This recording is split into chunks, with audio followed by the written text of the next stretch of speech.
এই ইমরান বিন বসির পাগল হয়ে গেছে। আপনার প্রিয় নবী, আমার প্রিয় নবী, যে নবীর জন্য আপনি জান দিচ্ছেন, সেই নবীর যুগে একজন নারী নবীর কর্মকাণ্ডের কারণে নবীকে মুখের উপর বাজারে ব্যক্তি বলেছে, আপনি জানেন? এখন আপনি বলুন, আপনার বিবেক কি বলে? আপনি মুসলমান, ঠিক আছে, আমি ভাই বুঝতে পারছি। আমি এই হাদিসটা যদি এই যুগের কোনো আলেমের ক্ষেত্রে হতো, আমি যদি করতাম, আমি ইমরান বিন বশির একজন নারীকে নিয়ে এমন করতাম, বাগানে গিয়ে তার শরীরে হাত দিতাম, তার অনুমতি না নিয়ে, জোর জবরদস্তি করে। স্পষ্ট এখানে জোর জবরদস্তি। আপনি আমাকে কি বলতেন? আপনি একটু বলুন। কোন মুফতি, আলেম, শাইখ আহমদুল্লাহ যদি এই কাজটা করতো, মিজানুর রহমান আজহারী যদি এই কাজটা করতো, আপনি কি বলতেন বলেন? ভালো বলতেন? আপনি নিশ্চিত ধর্ষক বলতেন। একটা হাদিস শোনাই আপনাদেরকে, সহিহ বুখারী, ইসলামিক ফাউন্ডেশন, এগুলো সার্চ করলে পেয়ে যাবেন। প্রকাশনীর নাম সহ সার্চ করুন, গুগলে পেয়ে যাবেন।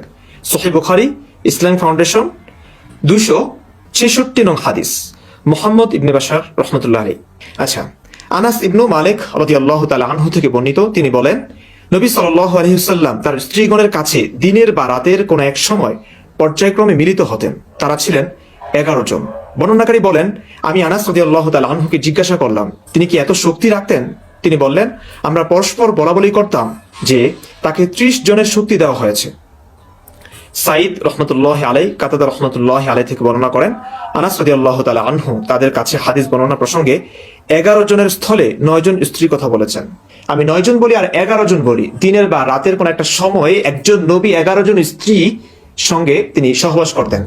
আপনি বলুন তো, বর্তমানে কোন আলেম যদি, আমি একটা মসজিদের ইমাম খতিব ছিলাম, আমি যদি আমার 11 বিবির সঙ্গে রাতের বা দিনের কোন একটা সময় গপাগপ শুরু করি, এটা হাদিসে বর্ণিত হয়, মানুষ জানতে পারে, তখন আপনারা কি বলবেন? এই সমাজ কি বলবে? মিনি পতিতালয় বলবে নিশ্চয়ই। যারা বলবে না তাদের কথা আলাদা। কেউ যদি বলে এটা কি খুব ভুল হবে, খুব অস্বাভাবিক কিছু হবে? হবে না তো। আচ্ছা, এটা না হয় মানা যায়, ওকে, নবীর সেক্স পাওয়ার অনেক বেশি ছিল, নবীর অনেক বেশি লাগতো, ওকে, স্ত্রীর সঙ্গেই তো করেছে নাকি?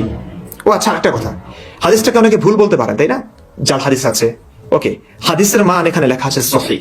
বর্ণনাকারী আনাস ইবনে মালিক রাদিয়াল্লাহু তাআলা আনহু। এটা ইসলামিক ফাউন্ডেশনের তরজমা। এখানে হাদিসের মান সহিহ বলা হয়েছে। সমস্ত ইসলাম ধর্মের দৃষ্টি আকর্ষণ করে বলতেছে, ওই ভিডিও দেখেন, তার উপর দেখেন কি বলতেছে। আজকে এইসব কথা যদি আজকে হিন্দু ধর্মের বা অন্য ধর্মের লোকেরা বলতো, তাহলে কি হতো? দেখেন কথাগুলা, আপনারা শুনেন। আপনারা তো শুনলেন যে এই ইমরান বিন বসির কি ধরনের কথা বলতেছে, আর কি ধরনের মন্তব্য করতেছে, আজকে কোরআন নিয়ে কি ধরনের কটূক্তি করতেছে, এটা নিয়ে আপনারা কিছু করেন। আমার কথা হচ্ছে, এইসব করার কারণেই আজকে আমাদের হিন্দু ধর্মের লোকের আজকে এই কথা বলতেছে। আগে তার বিরুদ্ধে অ্যাকশন নেন, তারপরে আমাদের হিন্দু ধর্মের লোকদের বিরুদ্ধে কথা বলেন।